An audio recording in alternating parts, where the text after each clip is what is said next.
why for 5 invitations he has not found it fit and he has not seen it as a priority to honor the invitation of the Senate. Secondly, Governor, you must explain to the Senate why on the 8th of March 2024, when the committee visited Isiolo for purposes of considering these reports and doing inspection of projects, you chose not to be present. And it was not only the governor, the entire county executive was absent, with the exception of the CC for Health, whom we stumbled upon when we went to visit the mortuary. And thirdly, investigation explain why this committee should not impose the maximum fine that is provided for in the Parliamentary Powers and Privileges Act. Governor, deal with those 3 issues. Yeah. First, I want to thank this committee for their magnanimity of acceding to many of my requests, which I requested the Senate committee to reschedule the invite to the Senate. Chair, on 8th, when the committee was visiting Isiolo, Chair, I was outside Isiolo. I asked for committee to schedule the meeting, but when the decline came, I was already out of Isiolo here, and I could have not met into the meeting with the Senate and the Isiolo County. And also, my county executive by Mombasa said for a few individuals, including the deputy governor who was on the site, he tried to join the Senate, but unfortunately he wasn't given the list because senators were already angry with me. Chair, as you know, I was a legislator before. I was an MCA in Nairobi for 10 years. As my good friend Senator Sifuna said, I have tremendous respect for the Senate as an institution. I know I'm accountable to the Senate. All the institutions which are mandated by the Constitution, including the COP, the Auditor General, the investigative arms of the government, the ESC, and this year, I know I'm accountable to all of them. Senator, as an MCA, I was a minority leader by then, and also as a majority leader. I know the importance of this house, and I cannot be contemptuous to this house, Senator. I want to take this chance, Chairman, to apologize for the mistake which made senators to be angry with me. I'm going to that, Senator. I will not miss any invite from the Senate. Senator Jaka asked if I was protecting anyone. I said I'm not protecting anyone. I know the review which is being reviewed by the Senate here is the year 2019-2020, but you know the government is perpetual, and as a governor, I'm answerable to it. Thank you, Chair. I'm not properly seized of the context and the content of those allegations, but Senator Sifuna, you are talking about disparaging comments, which then would seem to be very much at odds with his apologetic demeanor today. Yes, it's as if that was Guyo and this is Abdi Ibrahim Hassan. Yes. Are you 3 personalities? Because you have said you even called Kayole. Yeah. So, did you make those utterances as Guyo or as Gavana Abdi Hassan Ibrahim? Chair, the utterances were unfortunate, and that's the reason why I apologized. And humbly apologize to this committee, and I can assure you going forward, I'll work very closely with the SIPA committee and the Senate at large. Thank you, sir. The delegation that came to Isiolo was not just the Senate. We had the Treasury, we had the OAG, we had representatives from Public Works, from Ministry of Health, COB. It was a huge delegation. And I think that is not an expense that should go unaddressed. But before we get to that, let me ask the Senator of Isiolo if she has something to say. Yeah, thank you very much. I welcome the team from Isiolo. I want to make, or maybe to hear from the governor and his team, a concern that is affecting my position as Senator for Isiolo. I know very well the role of the senators is to carry out oversight. But I'm facing a lot of challenge as a senator for Isiolo. And that is why those name callings, more specifically, was coming to me.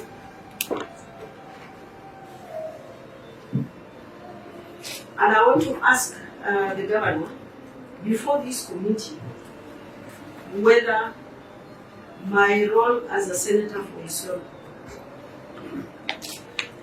is causing challenge to his work. That is number one, because he has said in public that I'm undermining his operation as a governor. Number two, there is a lot of name calling against me that I should not carry out oversight. Yeah? And this is why I am actually elected as senator for Isiolo. So I want you to tell this committee, or rather to tell Isiolo County, I'm sure this is live, that I have a right to carry out oversight in Isiolo. I have authority to ask questions to any officer within his executive. I have a right to ask a question or any document or any evidence at the assembly. And thank you. Yes, thank you. We have seen unnecessary hostility towards senators when they are doing their jobs.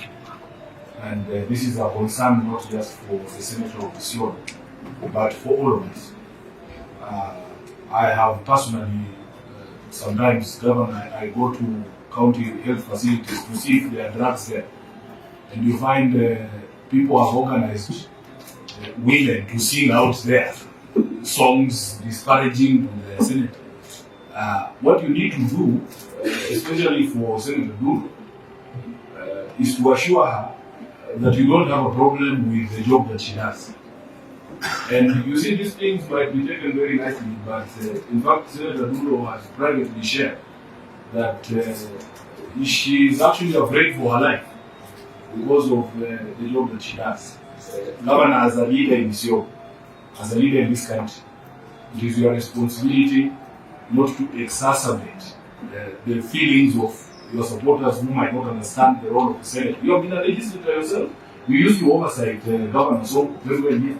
I don't remember him organizing bulls, although he was, I don't know how to put it.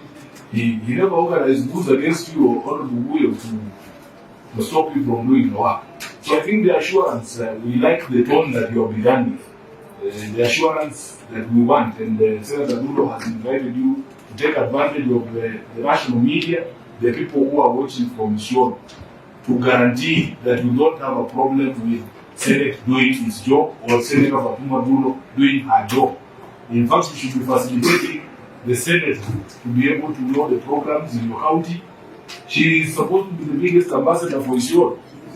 I don't understand, Chair, why governors don't understand that we are actually their biggest ambassadors in Nairobi. I should be able to stand and say, my governor is doing this. Like this morning, the governor of Nairobi has taken time to sit all of us as members of parliament in Nairobi to explain to us the disaster response his government has put in place, so that I can also explain to the people, yes, he has done this, he has done that, these are the shortfalls.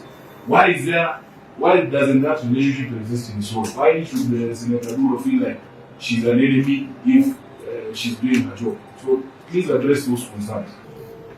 I want, and today I would really want you to be candid with us. It helps, because our job is not to fight you, because then we are fighting devolution. But you see, when I am not holding you to account, and your senator has come up and said, the governor is actually not even allowing me to raise the issues which I feel are important. So the question I'm raising is, why have you disagreed without being personal? I really mean professionally. And number two, and it's not just you, I'm sorry I have to make this confession. Many of the governors don't want to work either with the senators who've been elected with them, or even the women reps, or even the members of parliament. And yet for us, we feel like when we are all together as a team. That is how you end up helping your people, and there's less noise. And I want you to explain that to me, sir. Thank you. Chair, I respect the work of Senator Fatuma as a senator for Isiolo. I know her constitutional mandate. I know what it entails. I respect that, and I continue to respect it. And we will work together closely going forward. Thank you, Chair. I think I've condensed everything in a very brief answer. Thank you, Chair. When you took that oath, you swore to protect and defend the Constitution. So we cannot come out of this meeting looking like we are pleading with the governor of Isiolo to do the right thing. We cannot plead with you. We must direct you. And I've seen you have come with your county attorney and other people, and I want when you go back, you reflect on certain constitutional provisions so that it does not appear like tunakubembeleza. We are not. We are directing you because that is what you swore to defend. And you must reflect, starting from Article 10, on national values and principles of governance that talks about good governance, transparency, and accountability. And that is why this committee was established. You must reflect on the constitutional provision on the role of Senate. That is the oversight role that Senator Dullo plays. You must reflect on Article 73 on leadership and integrity, which says that authority assigned to a state officer vests in the state officer the responsibility to serve the people rather than to rule them. You are not the ruler of Isiolo. You are the governor of Isiolo, bound by the Constitution of Kenya. You must reflect on Article 174 on the objects of devolution. Devolution was not to create small empires in 47 counties. Devolution was supposed to bring services closer to people. And finally, you must also reflect on the principles of public finance, prudence and responsibility. The Senate is not asking you to do anything extra constitutional. The Senate shall never beg you to do the right thing. The Senate expects you to do the right thing. And if you've got a good familiarity with the Constitution, you will realize that the things that your senator has been doing in terms of oversight, in terms of calling for documents, calling for records, are fully supported by the Constitution of Kenya. So let it go on record that the Senate did not plead with the governor, but the Senate directed the governor to follow the Constitution that he swore to defend. Nobody is more fluent in these matters more than Senator Omtata. Senator Omtata? So I would pray that you formally withdraw all that you say, to set the record straight, and then apologize to us, and undertake never to repeat it, so that you can then proceed on a clean slate. What has happened, and as for the punishment, I still think that you have to deliberate on that and come to an agreement how we proceed with the punishment. But I was commanded small Isiolo, and I looked confused and lost and could not understand why, with all the challenges continuing, and as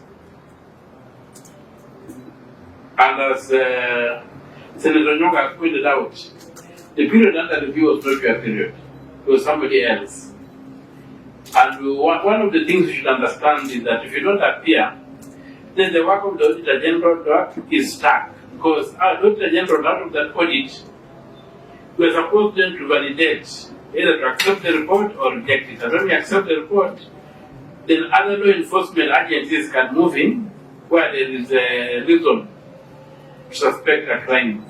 So I request that to clean the slate, you formally apologize. If you formally withdraw those comments on whatever media you made them, and then apologize for misleading first the people of Isiolo in terms of their role, and number two, for insulting the Senate. That's what I request. Let me take this opportunity and withdraw all the statement which I said in The procedure is you apologize and withdraw. You start from there. Oh, okay. Thank you, Senator. Let me apologize. Make sure microphone. Thank you, Chair. Let me apologize and withdraw all statement pertaining to the insult to the Senate and the institution. And I also want to say, Chair, I was elected in this city for 3 terms. I know I'm supposed to be a servant, not a ruler, as you have said, and I will take directive from the state. Thank you, Chair.